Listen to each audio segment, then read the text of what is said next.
Assalamualaikum warahmatullahi wabarakatuh.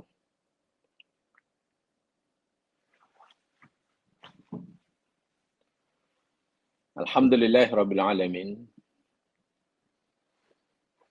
wa bihi nasta'inu ala umurid dunya waddin. Salatu wassalamu ala asyrafil anbiya al mursalin nabiyina wa rasulina Muhammad wa ala alihi wa ashabihi wa atba'ihi wa man ihtada bihadyihi wastanna bisunnatihi ila yaumil la raiba fih.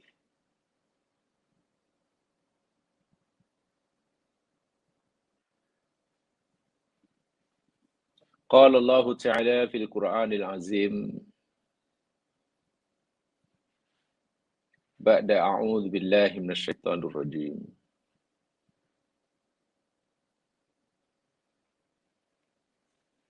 Inna fi khalqis samawati wal ard wa ikhtilafil laili wan nahar la ayatin li ulil albab.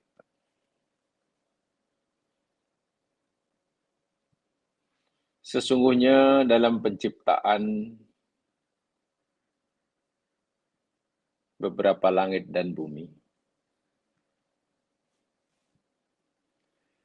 dan silih pergantian malam dan siang,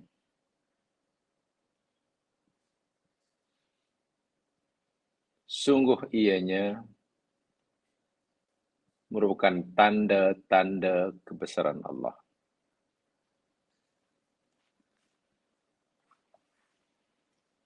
Bagi ulul albab. Alladzina yadhkuruna Allaha qiyaman wa qu'udan wa 'ala junubihim.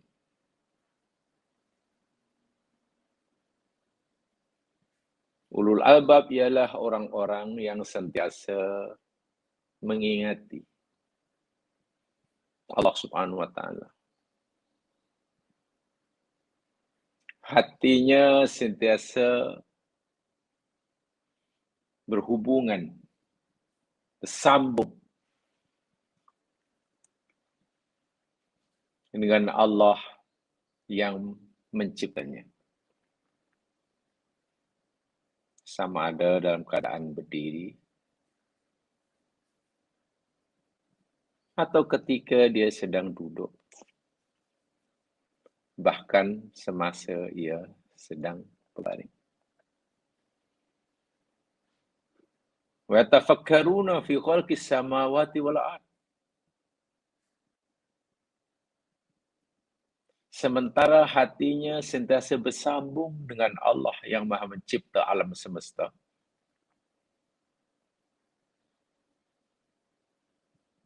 Otaknya, fikirannya terus bekerja. Berfikir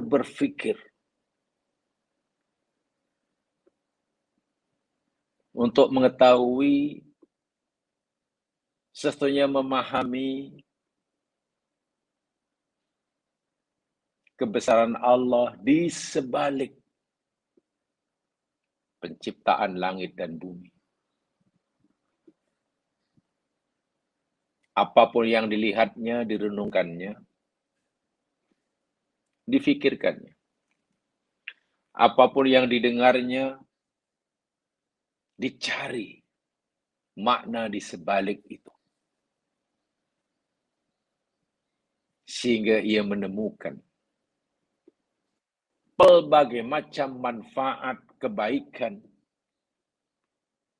di sebalik setiap ciptaan Allah Subhanahu wa taala. Akhirnya ia berkata, Rabbana ma khalaqta hadza batila. Wahai Tuhan kami, Engkau tidak ciptakan semua ini sia-sia.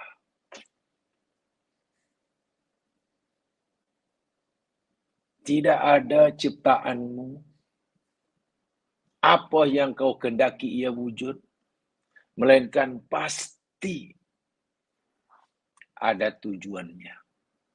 Pasti ada kebaikannya.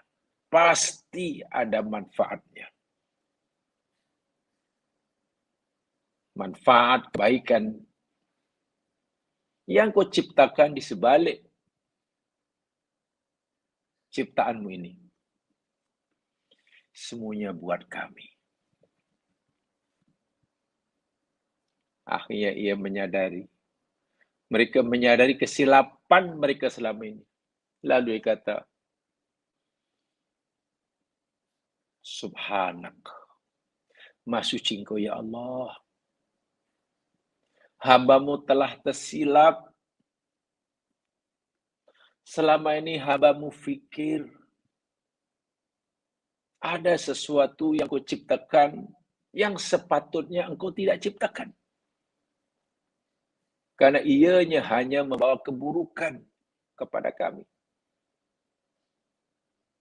Kami silap ya Allah.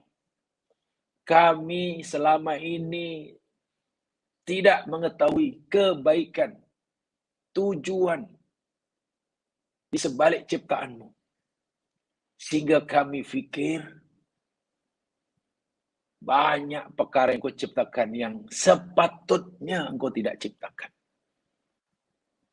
Sementara ada sesuatu yang kami fikirkan Engkau ciptakan, Engkau wujudkan, tapi kenapa Engkau tidak ciptakan? Ya Allah, selama ini kami sudah tidak lagi menyucikan Engkau.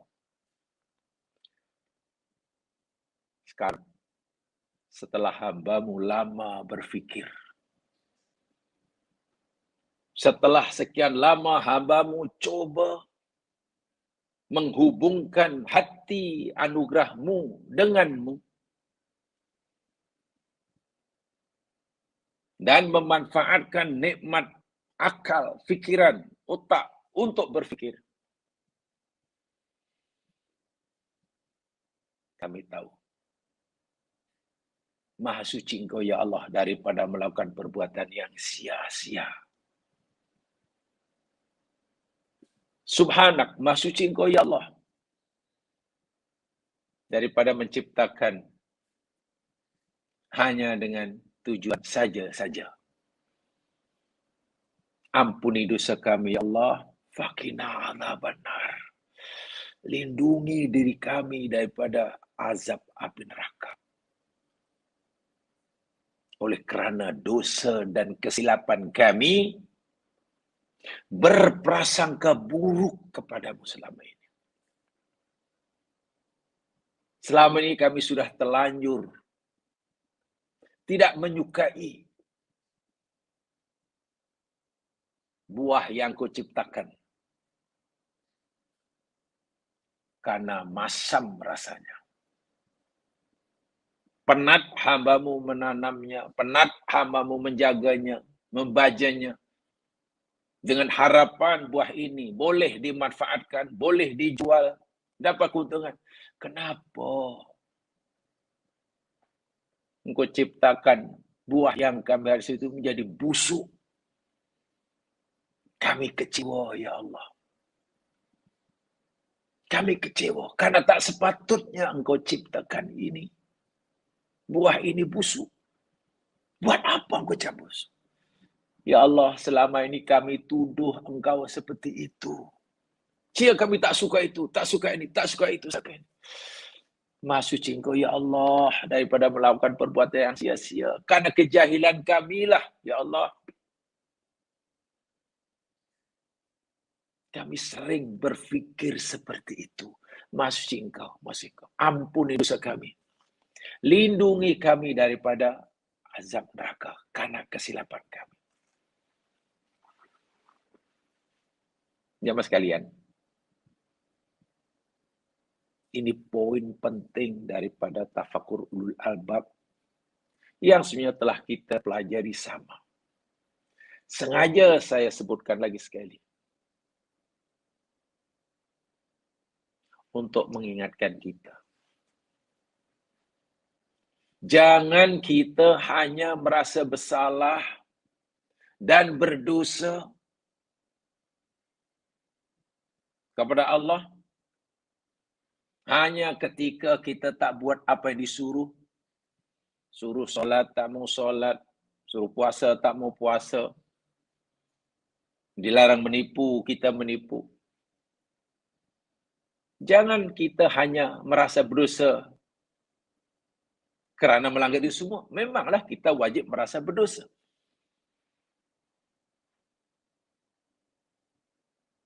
Tapi adakah kita tidak merasa bersalah? Jika kita melihat alam semesta ini, kita fikir hanya saja. Allah ciptakan bumi, langit dan isinya dengan segala fenomena yang berlaku. Allah ciptakan gajah, ciptakan kuman, ciptakan corona, hujan, kemarau panjang, banjir besar, tsunami, gempa bumi.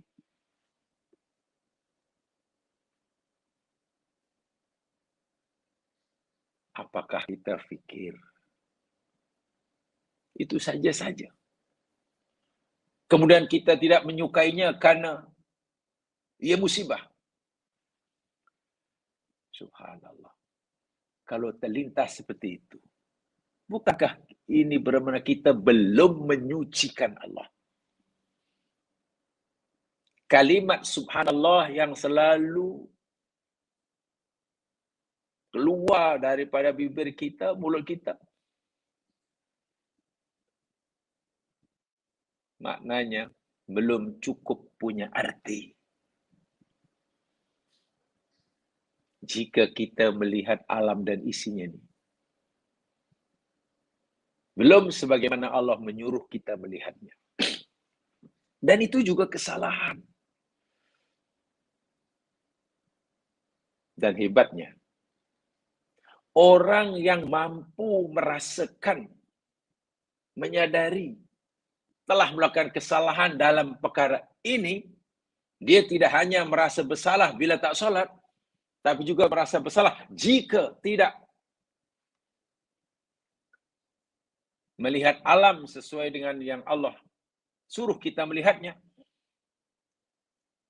Orang yang telah berada pada kedudukan yang sangat tinggi. Bahkan diberikan oleh Allah predikat, gelaran, nama. Gelarannya ini ulul albab. Dan itu gelaran tertinggi sekali. Indah kehidupan. Inilah tugas yang tidak mudah. Tidak mudah. Alhamdulillah bila kita merasa bersalah kerana bulan Ramadan orang lain rajin tarawih, kita tak tarawih. Alhamdulillah kita merasa bersalah. Alhamdulillah kita masih merasa bersalah. Orang lain rajin belajar, kita tak nak belajar. Alhamdulillah. Bagus, rasa bersalah itu bagus. Rasa bersalah kerana tidak pergi tarawih. Alhamdulillah. Tapi tidak pergi tarawih kan hanya kalau rasa bersalah yang kita tinggalkan itu kan kepada yang sunat. Tapi coba, bila kita sudah su'udon, kita sudah punya pahaman yang salah terhadap Allah, melihat ciptaannya. Ini suka, ini tak suka, ini tak suka, ini sepatutnya tak ada, ini sepatutnya ada. Menyusahkan aja. Menyusahkan saja ini. Rugi saya, penat aja. Ya, bekerja penat-penat, menghabiskan uang ringgit, menghabiskan sekian kilogram baja, berpeluh-peluh. Rupanya mati pula pokok ini. Rupanya buahnya pula tidak sebagaimana yang kita harapkan. Tak berbelai antara usaha dan kos yang kita keluarkan dengan hasilnya. Rugi kita. Dah keluarkan beribu-ribu, rupanya buahnya Tiba menuai kita jual. Lah, rugi banyak. Kenapa macam ini? Di mana saya? Ya Allah, kenapa aku? Bukan itu dosa besar yang sekali kepada Allah. Suudzon kepada Allah. Kita belum benar-benar mengamalkan kalimat subhanallah. Yaitu orang ulul albab tadi peka sungguh dalam perkara ini. Tiba-tiba tersentak, tersedar. Ya Allah, banyak sungguh kesilapan hamba-Mu selama ini. Kesalahan yang telah lama hamba-Mu lakukan. Tapi malang hamba-Mu tidak menyadarinya. Baru hamba-Mu sekarang sedar siapa hamba-Mu memanfaatkan, mendaya gunakan kedua nikmat-Mu yang besar. Satu nikmat yang ada di sini. Berfikir. Dan satu lagi nikmat yang ada di sini. Qalbun aklun, untuk berzikir. Digabungkan jadi satu. Baru kita nampak keadilan Allah, kemuliaan Allah. Hatta ketika Allah menghendaki berlakunya tsunami pun, kita nampak kasih sayang Allah. Ketika berlaku bencana alam yang dahsyat sekalipun, kita nampak dan merasakan keadilan Allah. Itu luar biasa. Karena selama ini bila berlaku musibah, apalah ini? Apa ini? Kenapa lakukan semua ini? Kenapa Allah menghendaki berlaku sesuatu yang kita tidak inginkan? Wow. Berat. Mudah-mudahan kita benar-benar menghayati apa yang kita pelajari sama selama ini. Tafakkur ulul albab. Ya mas kalian, kita akan teruskan siri kajian kita ini. Dan kalau tidak salah, tidak lupa, ayat terakhir yang kita pelajari dalam tajuk ini, yakni ayat yang ke-14 ya. Muka surat 16. Ayat yang ke-14, muka surat 16.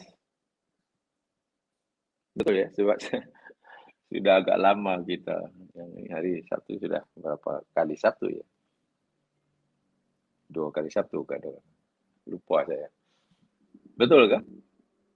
Ayat ke-14, muka surat 16. Terakhir yang kita pelajari.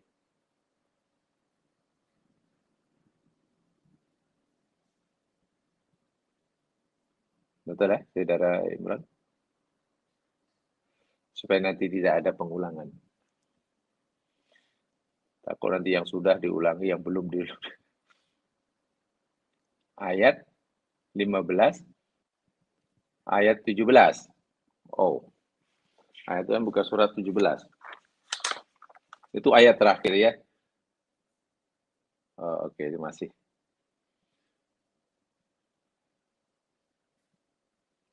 Ayat 15,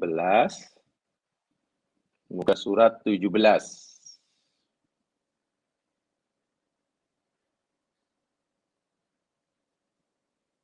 Oh. Itu ayat terakhir.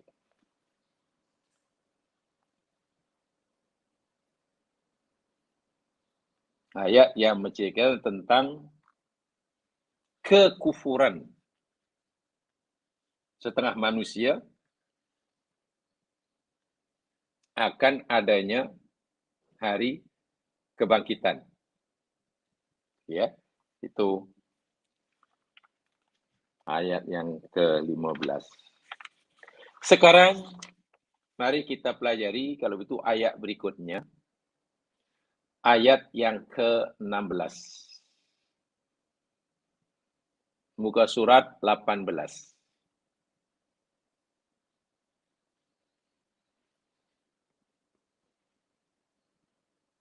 Ayat yang ke-16, muka surat 18. Yang tidak ada bukunya, lihat surah Al-Hajj ayat 46. Dan tolong dimanfaatkan, dalam buku itu ada banyak space yang kosong tuh. Ya tolonglah dimanfaatkan untuk diisi dengan catatan-catatan kod-kod. Ada perkara, ada sesuatu penjelasan yang perlu dicatat, direkodkan, boleh catat. Kalau rasa-rasa tidak ada penjelasan, keterangan, uraian yang perlu dicatat, ya tak payah dicatat lah. Mungkin simpan aja dalam memori. Kalau kita, alhamdulillah, masih punya memori yang kuat. Karena memang sengaja buku ini di banyak ruang-ruang kosong, supaya yang kosong itu ya untuk mencatat apa yang kita rasa kita patut untuk dicatat. Baik, sekarang kita akan pada ayat yang ke-16.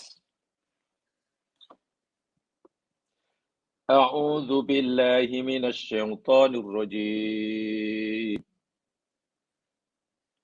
أفلم يسيروا في الأرض فتكون لهم قلوب يعقلون بها أو آذان يسمعون بها فإنها لا تعمى الأبصار ولكن تعمى القلوب التي في الصدور.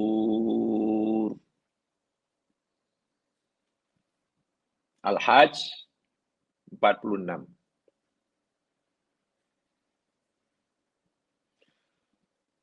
Maka apakah mereka tidak berjalan di muka bumi? Maka tidakkah mereka telah berjalan di muka bumi? Lalu mereka mempunyai hati yang dengan itu mereka dapat memahami. Yafqahun.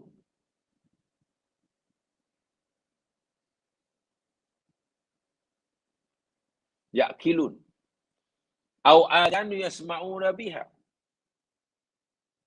Atau mereka punya telinga yang dengan itu mereka dapat mendengar dengannya.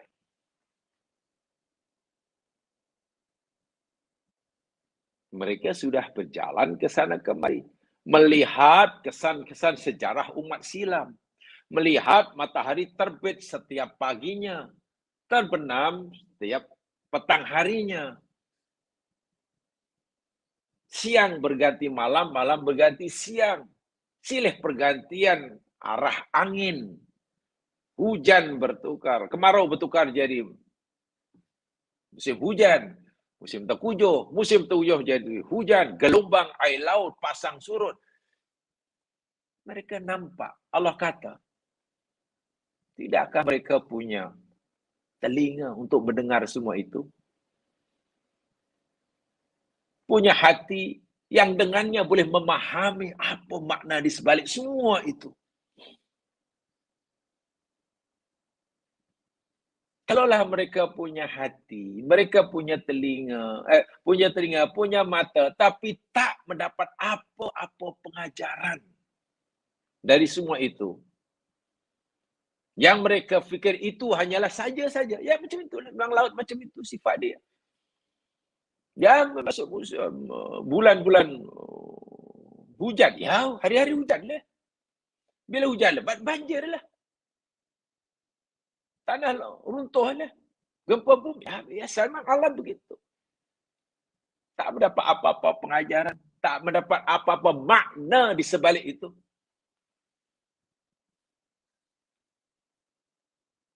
Allah kata, fa'innaha la ta'mal absar. Sebenarnya mata mereka ini tidaklah buta. Telinganya tidaklah peka. Mata tidak buta. Penglihatan tidak buta. Habis kalau telinga tidak peka, mata tidak buta, kenapa mereka tidak mampu melihat kebesaran Allah, sifat Allah yang serba maha dalam segala-galanya di sebalik semua itu. Sedangkan setiap hari mereka mendengar, melihat dan seterusnya, bahkan merasa dengan lidahnya. Oh, mereka tak dapat apa-apa pengajaran, tak nampak, tak faham langsung makna di sebalik semua.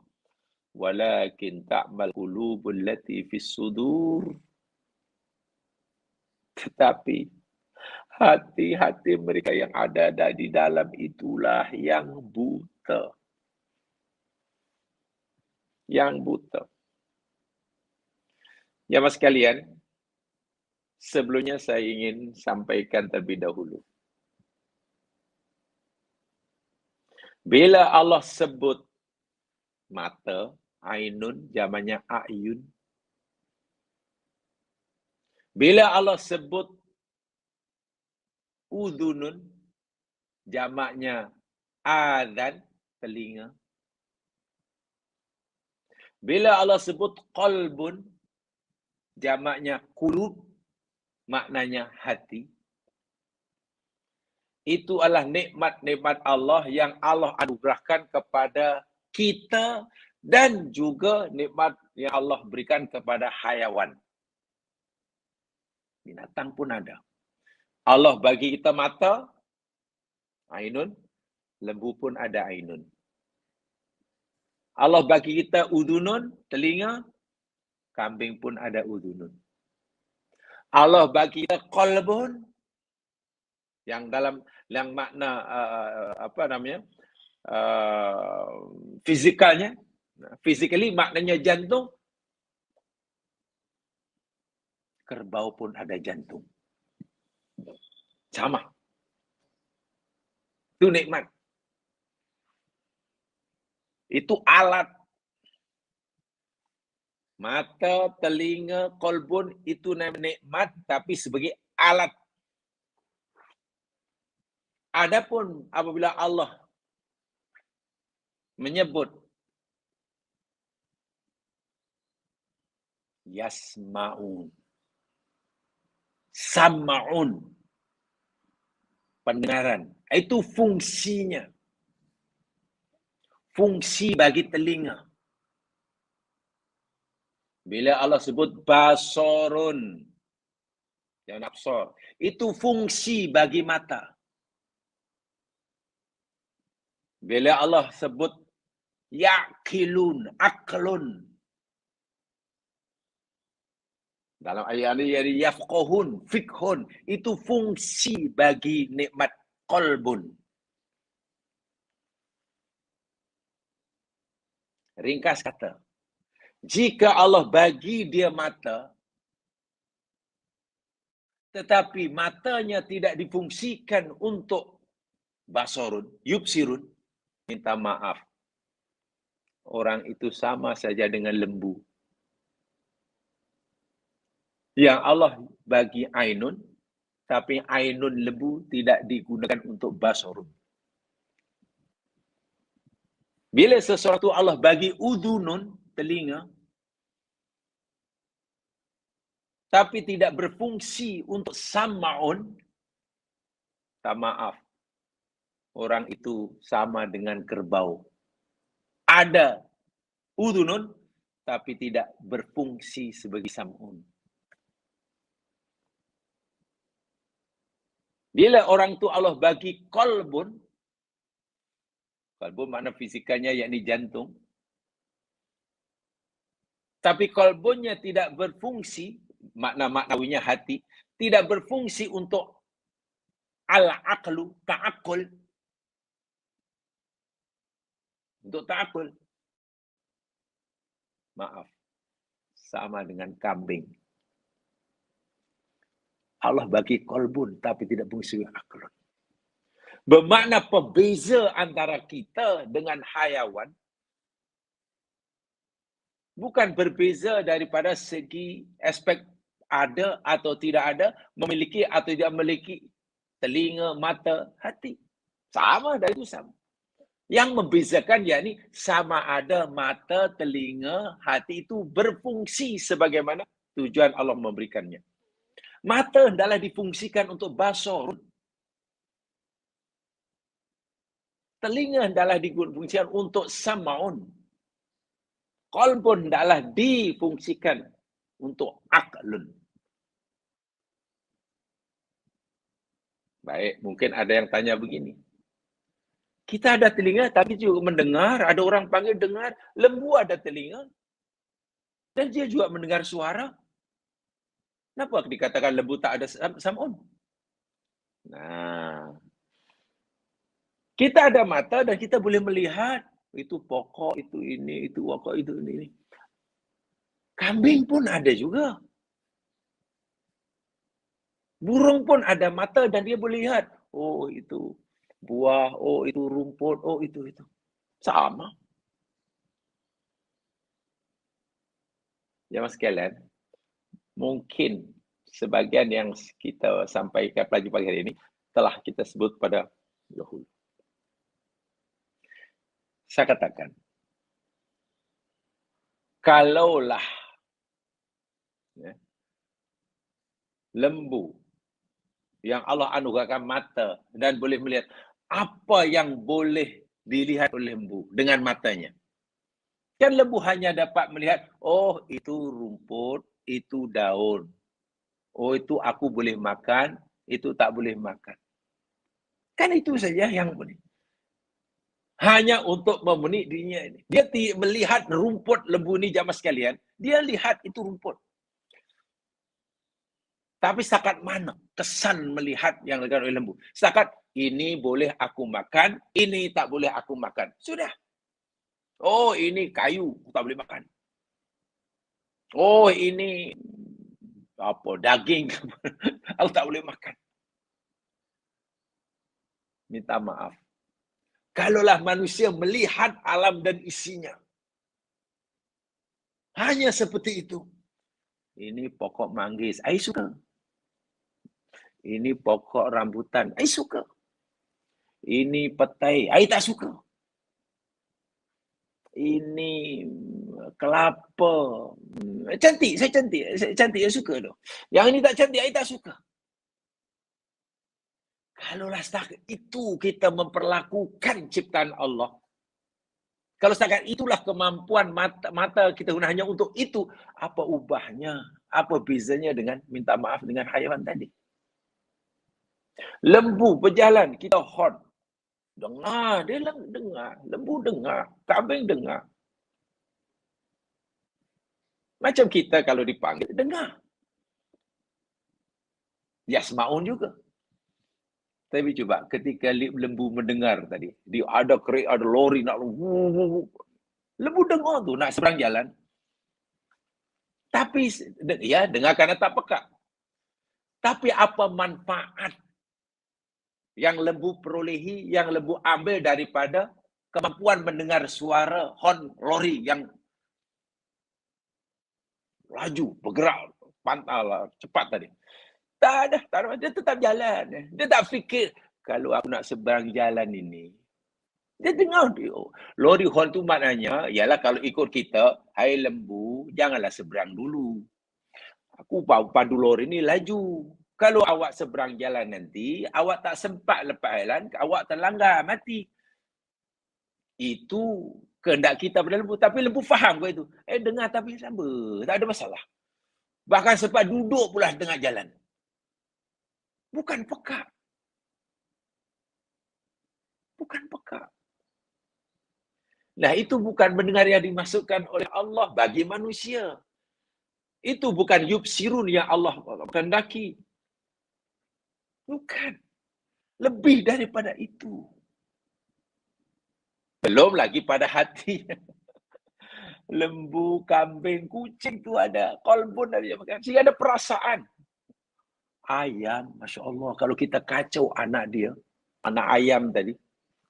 Apa namanya anak ayam ya? Anak ayam lah. Mak, apa dah? Takkan mak ayam pula. Bukan mak ayam. mak dia, mami dia. Ibu, takkan ibu ayam. Ya induk dia marah. Coba kacau anak ayam. Nanti induknya marah. Coba kacau anak kucing. Maknya marah. Mana ada hati. Ada kolbun. Tapi setakat itulah. Setakat itu. Tak lebih daripada itu. Itu pun baru agama kita. Karena itu berikan fitrah. Itu hidayah. Fitriyah. Yang Allah anugerahkan kepadanya. Tak lebih daripada itu. Bila dah besar nanti, anaknya gaduh, tak kisah, tak akan ditolong. Karena anaknya sudah berdikari. Bahkan mungkin tak kenal. Bahkan dia akan kahwin dengan anaknya. Ayat ini, jemaah sekalian.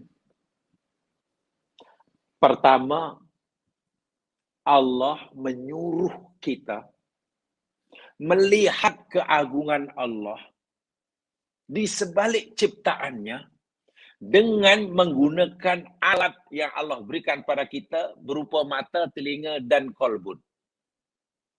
Jika manusia memfungsikan ketiga-tiga nikmat ini, ia akan dapat mengetahui, memahami, seterusnya merasakan akan kuasa Allah di sebaliknya.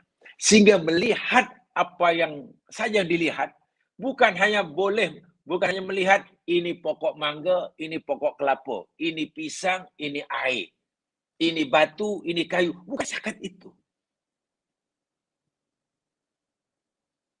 Ilmu yang masuk dalam diri bukan hanya setakat ini pokok, ini bukan pokok. Bukan. Tapi makna yang ada di sebaliknya. Kan tafakur yang kita telah pelajari, yang mas kira definisinya yakni idrakul makna kan. Mengetahui makna yang ada di sebalik yang kita lihat. Ya, kenapa ya? Kenapa? Nah, jawab sekalian. Saya ulangi penjelasan ini. Berkaitan dengan ayat ini.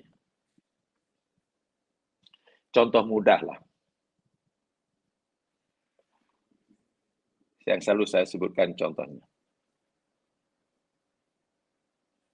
Bila di masjid atau di surau, speaker surau melaungkan azan. Allahu Akbar, Allahu Akbar. Azan. Setiap kita dengar. Oh, suara azan. Ada suara. Waktu speaker dia. Minta maaf bukan kita manusia saja. Mungkinlah anjing peliharaan orang yang dekat dengan surau yang tidak beragama Islam. Dengar tuh anjing tuh. Anjing pun dengar azan tu. Oh, dengar. Ya, ada telinga, dengar lah. Kita ada telinga, dengar. Yang mukmin dengar, yang kafir dengar, yang hayawan dengar. Suara azan tadi. Sama-sama mendengar. Itu sama-sama sam'un. Tapi ini sam'un peringkat yang paling rendah. Karena sam'un sebenarnya namanya idrakus saut. Hanya mendengar suara. Mendengar, tapi maksudnya hanya setakat mendengar suara karena tidak peka. Dalam hal ini mungkin kita dengan orang kafir, dengan orang munafik, minta maaf dengan hayawan, tak ada bisanya. Ayat ini tidak bermaksud begitu. Dan wasmaudah, telinga yang mereka mendengar bukan makna itu. Sam'un di sini bukan makna seperti itu. Naik lagi, sam'un peringkat kedua. Lebih daripada yang pertama. Bila dengar azan tu, kita tanya, itu apa tadi? Oh, itu azan. Itu azan. Apa tu maksudnya? Saya pun tak tahulah. Apa tu? Selalu lah. Asal jam sekian aja mesti ada suara macam tu kat surau tu. Saya pun tak tahu untuk apa. Itu hanya mendengar tapi tak faham. Tak reti. Tanya B apa dengar? Oh, dia dengar tadi. Apa tu? Azan. Apa tu maksudnya B? Oh, itu maksudnya memberitahu kita, khasnya umat Islam, bahawa waktu solat dah masuk. Oh, gitu. Waktu solat dah masuk. Dah tiba. Dia mengajak kita solat. Kan dari hayalah solat. Oh, itu kata B. B itu mendengar lebih tinggi. Karena B mendengar di sini maksudnya memahami apa yang didengar tadi. hanya mendengar tapi tak faham. Mendengar juga bahasa Arabnya, tapi setakat mendengar tapi tak dapat memahami. Minta maaf, kambing di rumah sebelah surau itu pun anjing yang ada di rumah sebelah surau itu pun dengar juga tapi tak faham apa maknanya itu. Mendengar peringkat pertama tu masih dipanggil peka dalam bahasa Al-Quran. Allah tak kata orang mendengar, tak, itu masih peka kalau hanya dengar suara. B tadi sudah lumayan lah, sudah faham. Oh, beritahu masuk waktu solat. Oh, dia mengajak kita solat. Lumayan kan, lebih baik daripada yang pertama, tingkat sam'unnya. Lalu peringkat yang ketiga apa? Itu tanya pada sisi, awak dengar tadi, dengar. Alhamdulillah, telinga saya tak ada masalah. Saya dengar. Tahu isi apa maksud dia? Maksud dia, yakni dia beritahu kita bahawa waktu solat telah tiba. Dan dia mengajak kita segera menunaikan solat. Tadi hayalah solat, kalau solat. Oh. Jadi bagaimana sikap kamu sih? Sikap kamu macam mana? Kamu puas hati ke tak puas hati ke? Suka ke tak suka? Menerima ke tak menerima? Ajakan muazzin tadi. Oh, saya terima. Saya menerima. Saya puas hati, saya tidak protes. Saya tidak melawan, saya tidak membantah. Ya, saya terima panggilan itu. Saya terima panggilan itu, saya menerima ajakan itu. C itu sam'unnya lebih tinggi daripada B. Sebab kalau kita tanya B kamu dengar tadi? Dengar. Apa maksudnya? Oh, dia ajak kita solat. Macam mana kamu sikap kamu? Kamu terima atau tidak? Saya tak bersolat. Buat bising aja. Saya tahu dia itu mengajak kita solat, tapi saya tak suka. Jam sekian, bising lagi, nak tidur pun tak boleh. Tengok. Faham tapi tak mau menerima. Mendengar tapi Quran masih kata ini masih golongan orang-orang peka. C. Faham, mendengar, faham dan menerima, tak protes. Nah, ini lebih tinggi lagi mendengar. Sudah mulai bagus nih. Sini maknanya tingkat kepekaannya sudah makin menurun. Tapi belum sempurna. Masih belum layak mendapat gelaran orang yang mendengarkan Allah.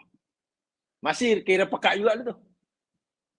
Kita tanya di apa dengar tadi di? Dengar. Dia apa suara kamu? Ya, apa tu di? Kamu faham? Oh, faham, itu suara azan.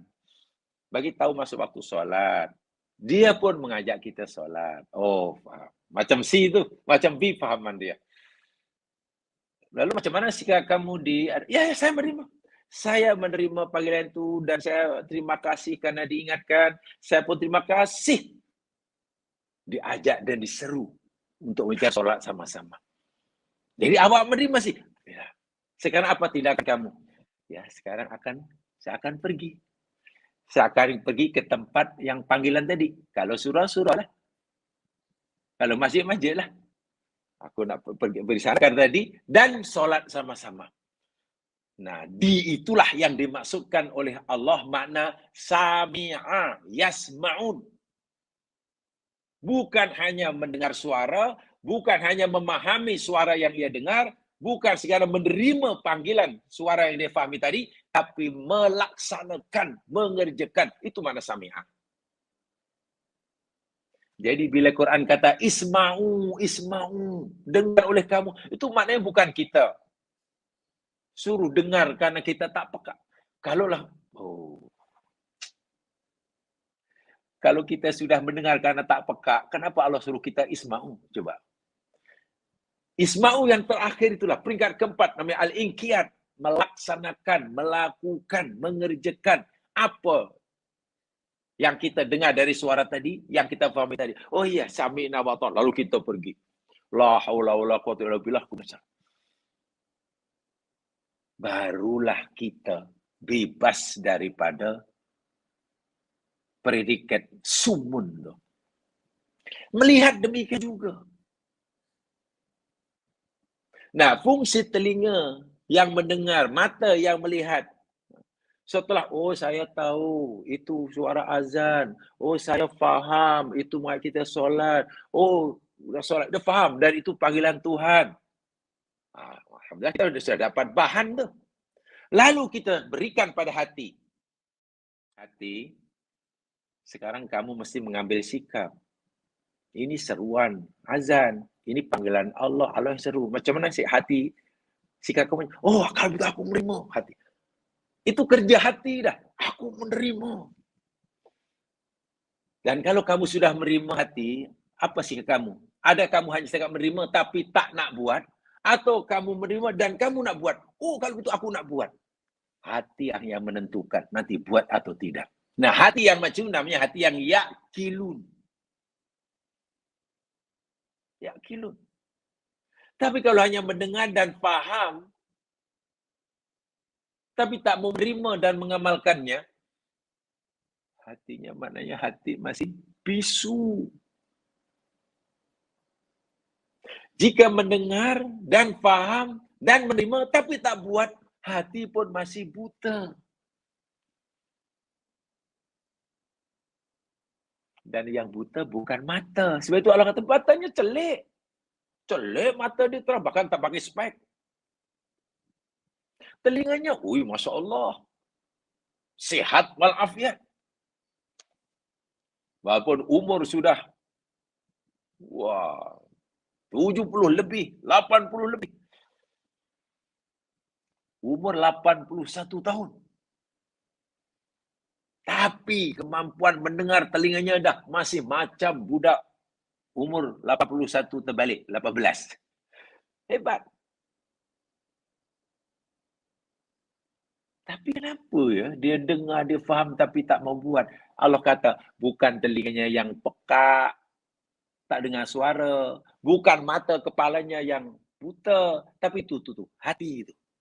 Walakin ta'mal qulubul lati fis sudur. Sehingga menyambung ya mas sekalian ya. Mungkin dahulu pernah saya jelaskan kan sedikit. Bila kita mendengar suara, lalu kita memahami, oh suara tu, suara di siapa, si fulan panggil, oh suara ayam, oh suara kucing, suara kita mendengar dan pun kita memahami itu sama itu hanya kerja otak kita. Maklumat yang masuk dalam otak kita, yang merupakan satu gelombang, macam gelombang elektrik, lalu diantar oleh saraf tulang belakang masuk ke dalam otak bagian pendengaran kita. Merupakan impak elektrik dan otak kita itu suara kucing. Kita melihat, nampak itu pokok kelapa, itu matahari terbit, itu gerhana bulan. Apa yang diperoleh oleh hasil daripada telinga yang mendengar suara? Apa yang didapat oleh hasil daripada mata dapat melihat? Itu dijadikan bahan.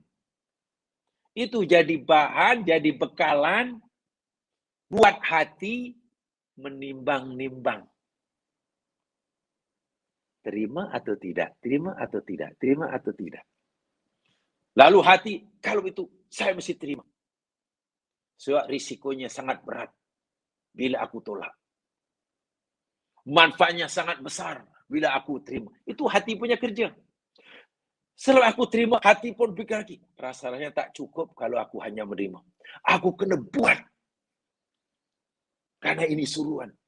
Aku kena tinggal karena ini larangan.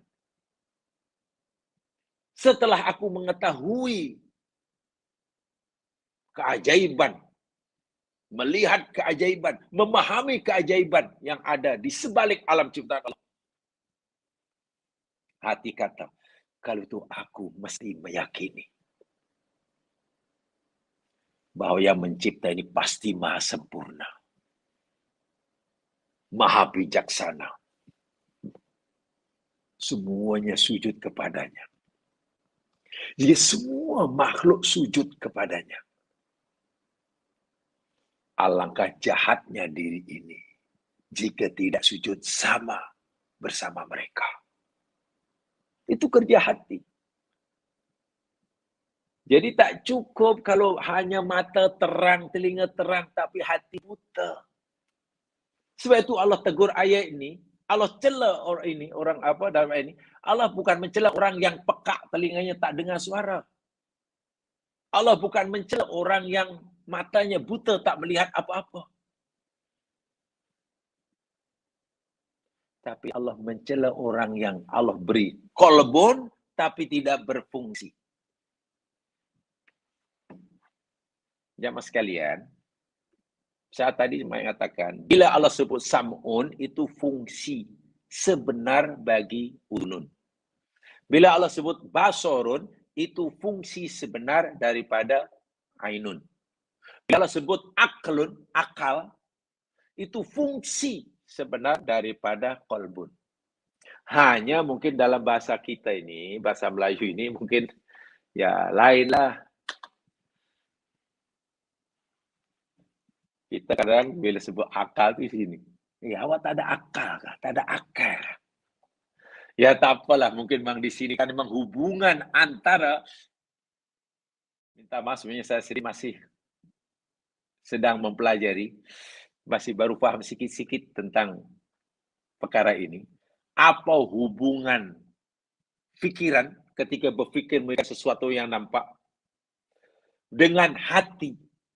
Yang hati itu dipercayai, ya mas kan, ada kalau fikiran itu ada di sebalik otak kita, karena pikiran itu, ya ini kan kerja otak. Jadi ada di sebalik pikiran kita. Maka hati yang dapat merasakan senang, susah, percaya, tak percaya, patuh, tak patuh. Kan. Ya. Itu kerja kolbun yang dipercaya ada di sebalik jantung kita.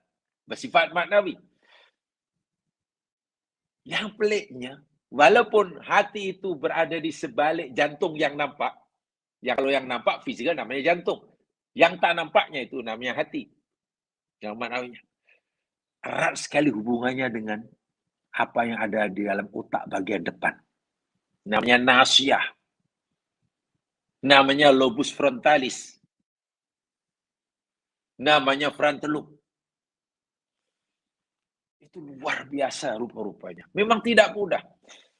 Macam mana yang satu ada di sini, yang satu di sini. Atau jangan semuanya ada di sini, tapi di mana. Ingat ya, ini kaitannya dengan jiwa ya, bukan yang nampak. Ini bukan alam yang nampak, alam yang tak nampak di sebalik kita. Kita yang sebenarnya kan yang tak nampak ya mas kalian. Kalau jamaah berdiri depan cermin, lalu nampaklah muka kita dari hujung rambut, hujung kaki, hidung nampak. Yang nampak itu sebenarnya bukan hakikat kita. Itu badan. Ibarat apa ya? Burung itu sangkarnya. Kita yang sebenarnya yang ada di sebalik itu. Coba tak percaya jamaah tengok berdiri depan cermin ya. Lalu awak pegang hidung. Itu apa ya? Itu hidung. Lalu ada tanya, itu hidung siapa? Kita jawab, ini hidung saya. Ini mata saya. Ini telinga saya. Ini tangan saya. Kepala saya. Lalu tanya, yang saya itu yang mana? Coba. Tanya dan renungkan. Buat pertanyaan dan cari jawabannya. Saya itu yang mana ya? Oh, saya itu saya lah. Saya itu yakni Kariman Abdul Muin. Yang Kariman Abdul Muin itu yang mana? Tuh, yang tuh. Tuh, yang itu hidung dia. Itu hidung Kariman Abdul Muin. Kalau kita berdiri depan cermin lah. Yang nama yang saya itu ini, tak itu telinga saya. Yang saya itu yang mana? Jamaah kalau jamaah latih selalu. Mungkin pertama kali tolong bangun malam hari seperti itu, duduk berdiri depan cermin, padamkan lampu ini, hanya lampu depan ini dan tanya seorang dijak. Mungkin lima takut. Mungkin lama-lama kita takut pada diri sendiri. Ya, karena yang dimasukkan saya itu yang tak nampak tuh. Jadi jangan pikir yang kita itu hanya yang nampak, bukan. Nah, disitulah orang Arab kata anta bin nafsi labil jismi insanun. Engkau disebut sebagai insan labil jismi, bukan karena tubuh badanmu, bukan. Kamu dipanggil manusia, dinamakan manusia, kamu disebut sebagai saya, sebagai awak, sebagai kita, bukan karena tubuh badan. Kalau kamu kata sebut tubuh badan karena hidung, itu kamu kata hidung saya, mata saya, gigi saya. Habis macam mana yang saya tu? Anta bin nafsi la bil jismi sana. Yang dikatakan saya itu ini karena nafsunnya, jiwanya yang ada di sebalik yang nampak itu. Di mana letak jiwa? Itu yang kita mungkin kita masih awam ya. Tapi kalau kita mau belajar, insya Allah nanti dapat maklumat. Jiwa itu letaknya di mana? Coba. Jangan tanya roh ya. Kalau roh itu urusan Allah Subhanahu Wa Taala. Sekarang sudah banyak ilmu-ilmu penjelasan daripada para pakar termasuk sarjana Islam. Mereka coba jiwa itu sebenarnya agak letaknya di mana. Ada satu buku yang sedang saya pelajari. Jiwa itu letaknya ini sebalik otak kita. Ya tidak wujud karena ia berada tidak wujud yang tidak dalam wujud yang kasar. Bayangkan ya, hati yang dipercayai berada di sebalik jantung kita yang pam darah, sebagaimana fikiran yang berada di sebalik otak kita. Tiba-tiba hati yang kita punya ada di sebalik sana erat sekali hubungannya dengan nasiah yang ada di depan. Nasiah itu yakni sumber segala arahan. Itu nasiah. Otak bagian depan. Muqaddamatir ras. Lobus frontalis.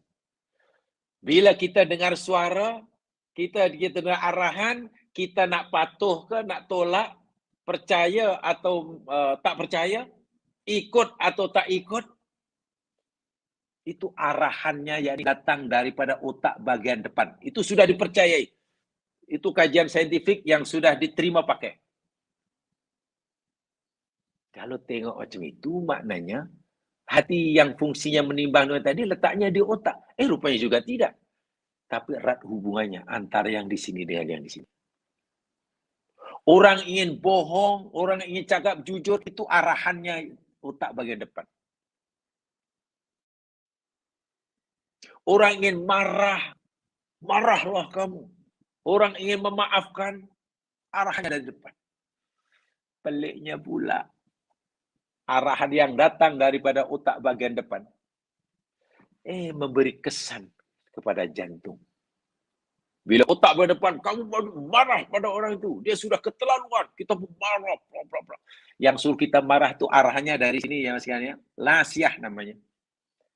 Tengok kesannya dalam jantung kita, jantung fisikal itulah. Heartbeat dia meningkat. Suara pun jadi lain. Jadi lain, heartbeat meningkat. Ini yang sedang dikaji oleh sarjana Islam sekarang. Sangat menarik sebetulnya. Karena memang tidak mudah.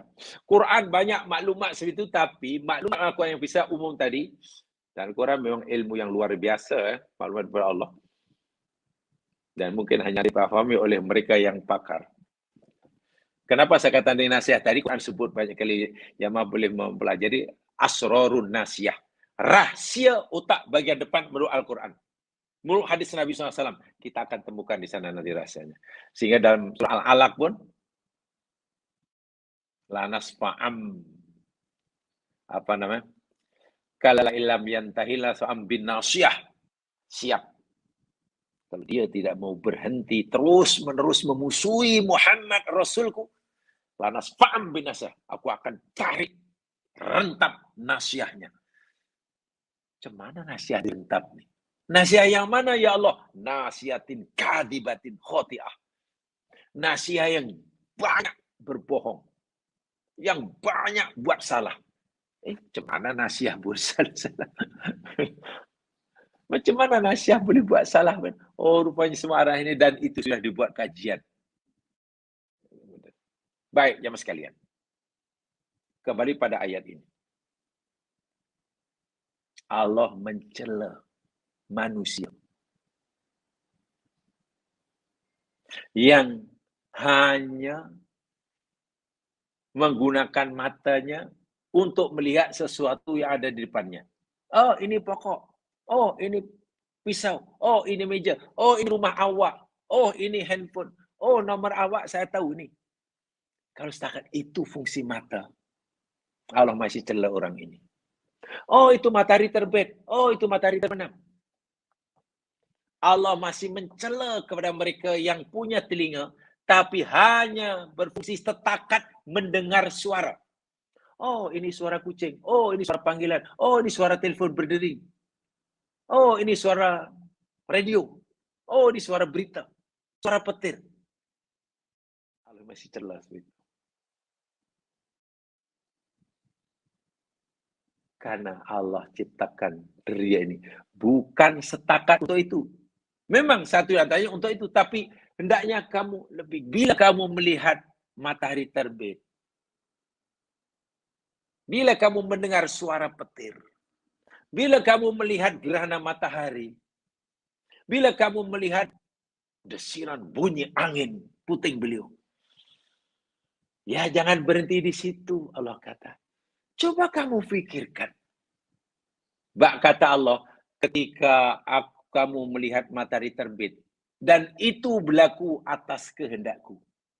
Bila kamu melihat gerhana matahari, gerhana bulan, dan itu berlaku atas kemauan aku, kata Allah. Sebenarnya aku sedang menunjukkan kekuasaanku kepada kamu. Sebenarnya aku sedang menunjukkan sifat-sifat kesempurnaanku kepada kamu. Dengan jelas sekali. Pastikan kamu dapat melihat, memahami, segala merasakan kuasa aku yang aku sedang tunjukkan kepada kamu dengan terbitnya matahari timur, terbenam di sebelah barat. Itu yang Allah maukan. Bila kamu melihat buah jambu, buah mangga, ada yang manis, ada yang masam, ada yang busuk. Kamu jangan hanya melihat, oh ini manis, aku suka. Ini masam, saya tak begitu suka lah. Ini busuk, lagi aku tak suka. Buang aja lah, sia-sia. Jangan hanya begitu, Allah kata. Aku tunjukkan pada kamu. Ada buah mangga manis, ada masam, ada busuk itu. Aku sedang menunjukkan kekuasaanku di hadapan kamu. Dan pastikan kamu dapat melihatnya, mendengarnya, merasakannya, menyadarinya, dan merasakannya. Betapa dahsyatnya kuasaku. Jika aku berkuasa menciptakan mangga yang ini manis, pada masa yang sama, kuasa aku pun dengan kuasa aku dan iradahku, aku berkuasa menciptakan mangga yang sebelahnya masam.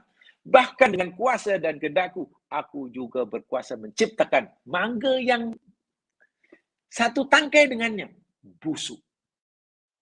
Jadi kamu kena nampak kuasa aku di sebalik semua itu. Dengan begitu nanti kamu akan kata subhanallah. Allahu akbar. Subhanallah. Hanya Allah subhanallah. Allahu akbar. Allah. Memuji dan memuji dan memuji.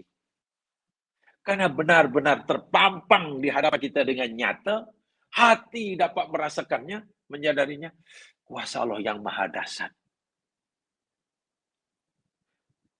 Adapun keinginan untuk yang ini suka, ini tak suka, itu nanti dulu. Itu nanti dulu. Tapi coba kalau kita melihat mengerti manisnya sahaja, yang ini pahitnya saja, ini masamnya, ini busanya. Ya nanti kita hanya, ya ini saya suka, ini tak suka. Sederhana sekali ya kita berfikir tentang alam semesta. Yang kesimpulannya, ya rupanya ada benda yang Allah ciptakan yang kita suka karena sesuai dengan kehendak kita. Dan banyak benda yang Allah ciptakan yang Allah kehendaki berlaku yang saya tak suka. Siapa kita untuk berkata tak suka kepada apa yang Allah ciptakan? Cuba renungkan. Siapa kita merasa berhak untuk mengatakan I tak suka pada yang ini. Wah, itu kehendak Allah. Coba siapa kita? Apa kita masih tidak rasa malu untuk mengatakan, Ya Allah, iyyaka na'budu wa iyyaka nasta'in. Coba, mari kita renungkan. Apakah kita tidak malu untuk mengucapkan inni wajjahtu wajhiya lilladzi fataras samawati wal ardh hanifan wa ma ana minal musyrikin. Ketika kita merasa punya hak untuk ini saya tak suka, ini saya suka, ini siapa kita merasa punya hak untuk berkata ini tak suka ya Allah kami, ini suka ya Allah, engkau mesti beri pada kami. Allahu Akbar walillahil hamd. Minta maaf kalau dalam bahasa kasar, Yang difikirkan oleh lembu dan kambing itu macam itulah jamaah sekalian. Wow, gila, masih berani gap di depan. Dia hanya tengok, tak suka. Dia sanggup lapar jamaah sekalian. Letaklah burger. Apa dipanggil? Burger King ke apa namanya tu. Sebab saya tak makan, saya tak tahulah. Bagilah. Wow, dengan kan dia tengok, apa ni? Tak suka. Ya, kerana dalam fikiran dia, komus dalam hidup mereka, yang dipegang mereka, suka tak suka, suka tak suka, suka tak suka, itu saja. Apa bezanya kita dengan mereka? Ini bukan suka, masalah suka tak suka, bukan. Allah kata dalam ayat ini, tidakkah mereka telah berjalan di muka bumi dan dengan mata mereka melihat apa yang aku cipta, dengan telinga mereka sudah dengar. Tapi kenapa mereka hanya setakat itu yang mereka dapat? Kenapa tak dapat apa? Kenapa imannya tidak semakin bertambah dengan kepada aku, kata Allah. Kenapa mereka tidak semakin mengerti tentang rahasia ciptaanku? Kenapa mereka tidak semakin mengerti dan menyadari akan kekuasaanku? Mata okey, telinga okey. Allah bagi kita, kamu tahu apa puncanya wahai manusia? Punca bukan pasal matamu pekak, bukan matamu buta, tidak pekak, tapi tutup. Hatimu yang buta. Hatimu tidak berfungsi langsung sebagai ta'akul. Walaupun hati, kolbun yang bernama jantungmu sehat walafiat. Walaupun awak baru check up, keluar daripada IGN. Doktor pakar, encik jangan khawatir encik. Jantung encik sihat walafiat. Walaupun umur encik sudah 84, tapi jantung encik ni macam baru umur 48. Jangan khawatir, sehat walafiat, tak ada masalah sikit pun. Itu kolbun yang bermakna jantung. Tapi ada kolbun yang bermakna hati yang boleh menjadi hakim tadi. Yang akan menentukan terima atau tolak. Dapat melihat kuasa Allah atau tidak. Itu hati. Tapi nampaknya hati encik ni buta. Wahyadubillah, na'udzubillah. Jantungnya sihat walafiat. Tapi nampaknya buta ni. Apa untungnya? Orang yang jantungnya sihat walafiat dan IGN pun kata, cik tak payahlah datang sini sampai bila-bila. Hati encik ni jantung encik nampaknya sihat walafiat hingga 50 tahun lagi tak akan ada masalah.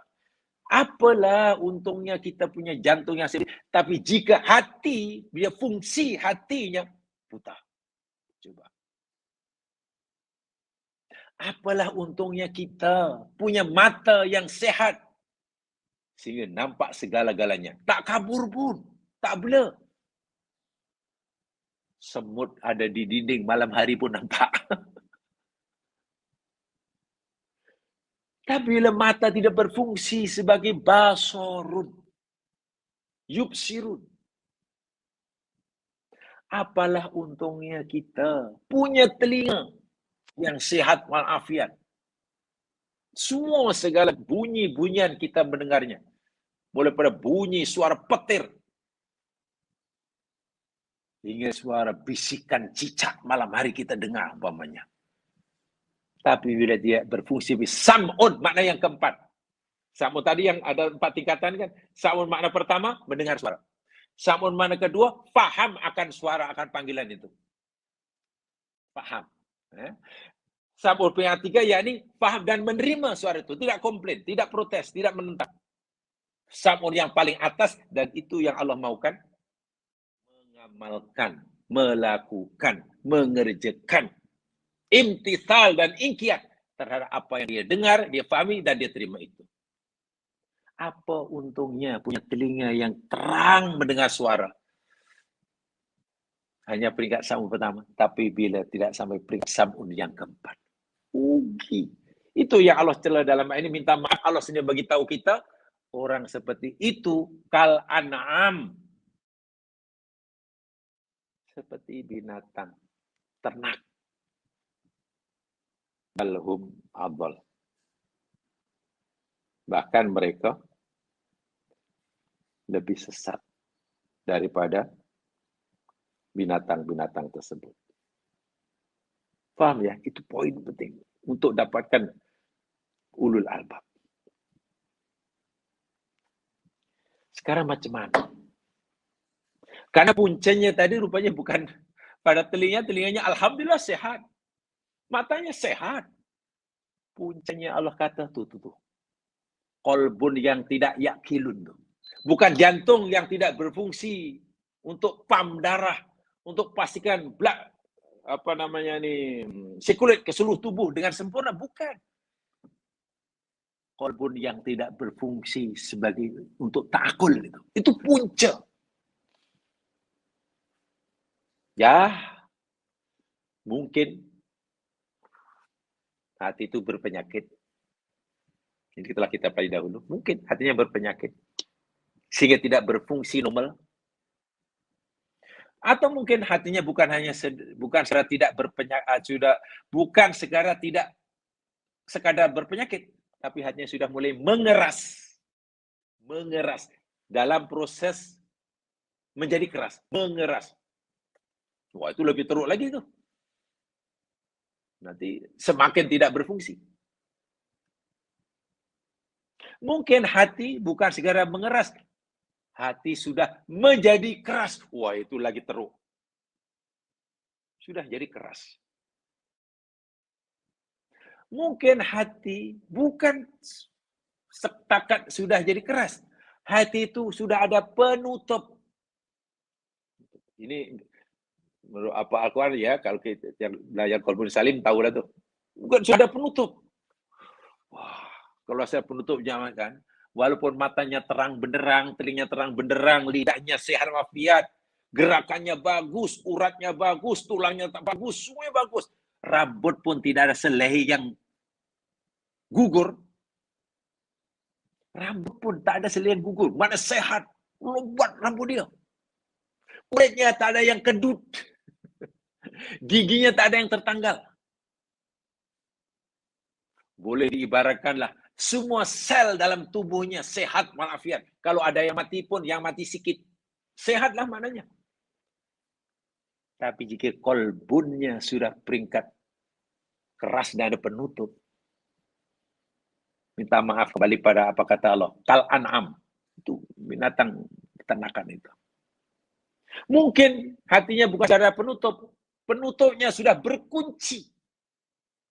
Kunci, disil, dimangga. Wah, kalau macam itu memang manusia itu tidak ada nilainya lah. Kata Al-Quran, jika yang menyampaikan kebenaran, yang menjelaskan kuasa Allah itu bukan Nabi yang Allah pilih dari kalangan malaikat, yang daripada kalangan manusia. Jika yang Allah suruh menjelaskan kebenaran agama Allah kepada mereka itu malaikat sekalipun, mereka tidak akan percaya. Bila hati sudah seperti itu, keras, tertutup dan berkunci,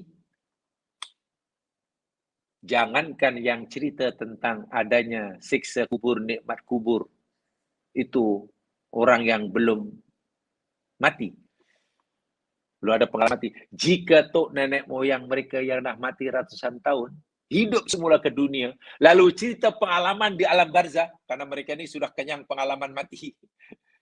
Selepas sekian ratus tahun, hidup semula, lalu cerita, wahai cucuku, alam kubur itu benar adanya, ada siksa kubur, ada nikmatnya. Kami ini katalah yang beri sarahan tazkirah kematian itu tok nenek moyang yang dah ada pengalaman mati. Orang yang hatinya mati pun tak akan percaya. Itu tak percayalah, Nek. Ini jangan-jangan hantu. Mana orang mati hidup semula? Kalau orang yang cerita tentang kematian, siksa kubur, itu pun orang yang dah ada pengalaman mati ratusan tahun hidup semula, tak percaya. Apalagi yang memberikan tazkirah kematian ini orang yang belum mati, lagi tak percaya. Itu bila hati sudah tertutup. Allah Quran hatinya buta. Alhamdulillah. Bahaya ya. Walakin ta'mal qulub allati fis sudur. Sekarang macam mana? Agar hati ini sehat walafiat. Jika jantung sehat, kita mau hati kita pun sehat. Jika mata sehat, boleh melihat benda-benda yang nampak. Mata pun berfungsi melihat kuasa Allah. Bila telinga kita sehat, boleh mendengar segala macam suara. Hendaklah telinga juga berfungsi untuk dapat mendengar, memahami suara itu dan menerima suara kebenaran itu. Menolak suara kebatilan itu. Macam mana supaya hati itu sehat walafiat? Ibnu Katsir, seorang tokoh mufassir.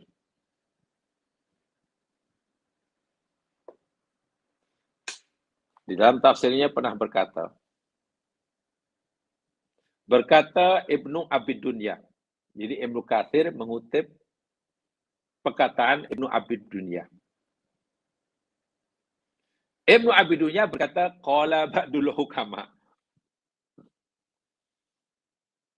Setengah ahli bijaksana berkata. Jadi mengutip itu biasa rupanya. Ibnu Katsir kata, ini bukan pendapat saya. Ini kata Ibnu Abid Dunya. Kata Ibnu Katsir. Ibnu Abid Dunya pun kata, ini bukan perkataan saya. Ini perkataan ba'dul hukama. Dan aku terima. Jadi, ya kalau dalam bahasa hadisnya apa ya? Ada sanadnya lah. Ada sanadnya. Jadi Ibnu Katsir menyampaikan apa yang dipahami oleh Ibnu Abi Dunya. Ibnu Abi Dunya juga menyampaikan apa yang dipahami oleh Ba'dul Ulama. Itu wajar biasa dalam ilmu, dalam dunia ilmu seperti itu. Tidak mungkin kan setiap orang menyampaikan apa yang 100% merupakan pendapatnya. Tidak mungkin. Orang sealim Ibnu Katsir itu pun masih menerima pendapat orang lain. Mengutip pendapat orang lain. Itu biasa. Itu biasa. Dan tak segan-segan menyatakan, ini bukan pendapatku, ini aku kutip ini, dan aku setuju pendapatnya. Itu biasa. Coba kita belajar untuk itu. Dan Ibnu Katsir yang saat itu tidak pernah mendakwa, mengklaim, ini pendapatku. Tidak pernah mendakwa begitu ya. Apa katanya? Ahyi qalbaka bil mawa'id. Hidupkanlah hatimu. Jangan biarkan ia mati. Bil mawa'id. Dengan mau'idah. Mau'idah itu pengajaran. Sekaligus peringatan. Sebaik-baik peringatan, sebaik-baik pengajaran, yakni Al-Quran lah. Cari pelajaran, pengajaran, peringatan daripada Al-Quran yang diwariskan Rasulullah. Jika kamu rajin mencari peringatan dan pengajaran Al-Quran, Dan peringatan itu kamu tujukan pada diri sendiri. Jangan pada orang lain. Ini baca ayat cerita tentang fi qulubihim maradun fazadahumullahu marada. Di dalam hati-hati mereka ada penyakit. Lalu Allah menambahkan penyakitnya. Ciri munafik. Ayat itu firman Allah. Isinya memberi peringatan, pengetahuan pada kita. Sekaligus amaran. Ada manusia yang dalam hatinya penyakit. Dan Allah tambah lagi penyakitnya.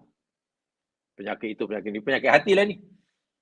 Kita baca ayat itu, kita faham ayat itu, dan ayat itu pengajaran, mau'izah sekaligus peringatan. Bak kata Ibnu Katsir yang mengutip pendapat Abid Dunya, kata Ahmad, ayat itu, pengajaran dan ayat itu kamu gunakan untuk diri kamu. Tujukan pada hati kamu. Iya ya, jangan-jangan yang dimasukkan hati mereka ini termasuk hati saya. Hati saya loh. Iyalah, rupanya hati saya ada penyakit itu. Kalaulah saya tidak segera menyembuhkan penyakit itu, nanti Allah akan tambah. Begitu maksudnya. Kalau kita memperlakukan ayat itu seperti itu, peringatan itu, hati kita lama-lama menjadi hidup. Ya Mas.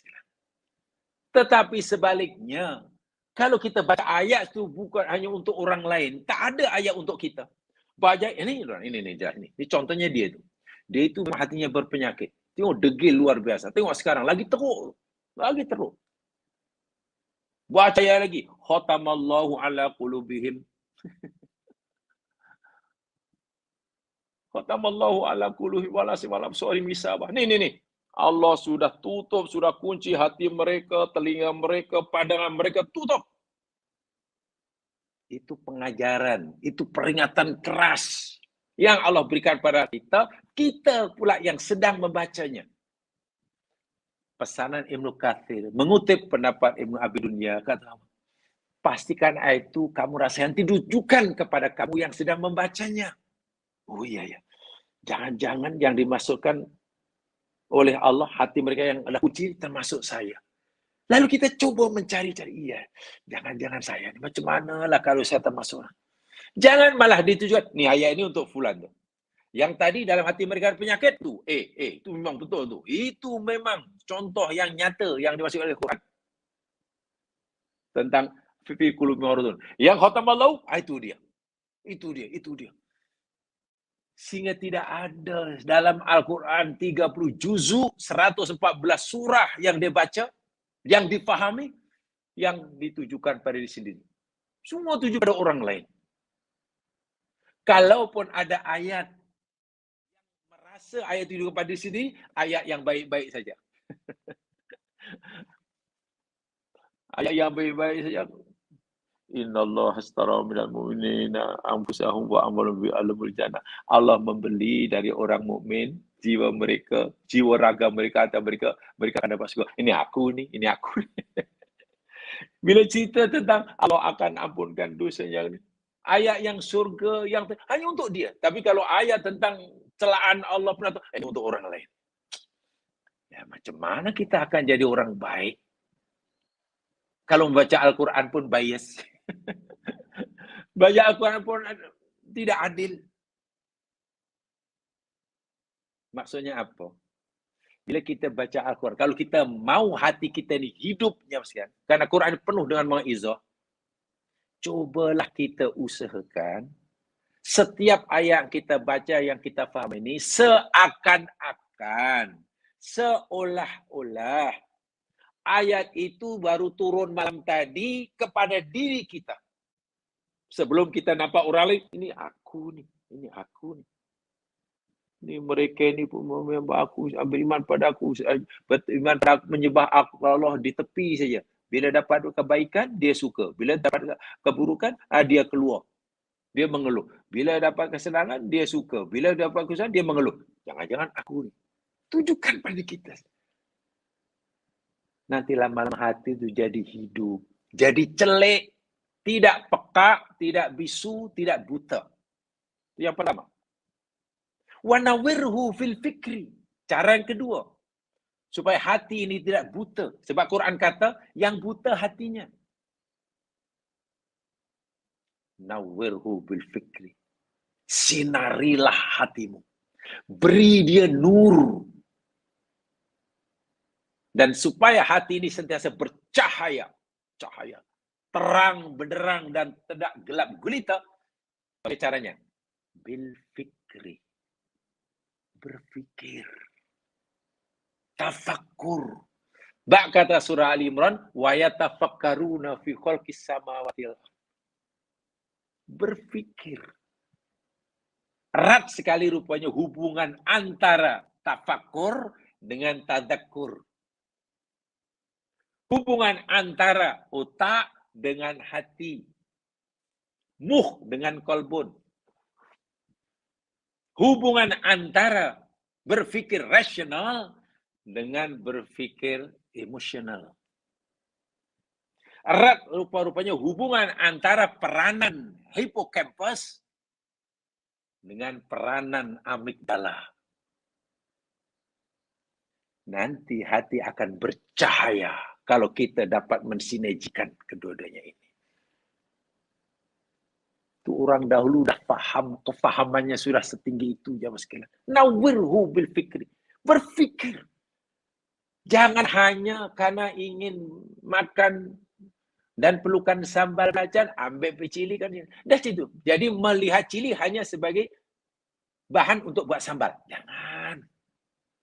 Oh, ini kalau saya nak perang ini, kalau saya tak nak perang. Jangan sangat itulah. Itu nanti kita hanya dapat manfaat dunia. Makan sedap, ini tak sedap. Itu aja lah. Coba kalau, oh iyalah, ini cili ini. Kenapa ini warna hijau, ini warna merah?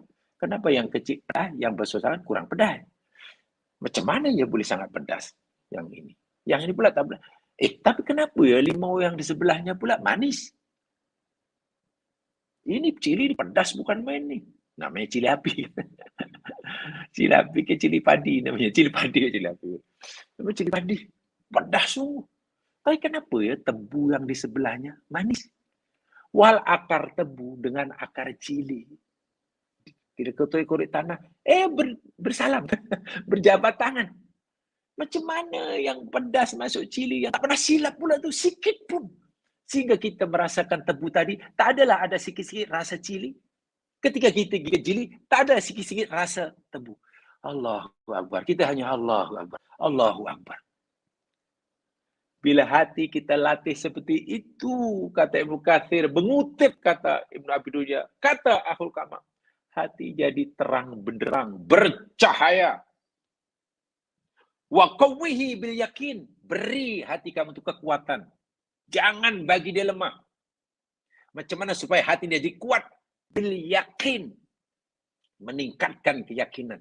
Tapi keyakinan tidak akan datang. Tidak akan kita dapati tanpa kita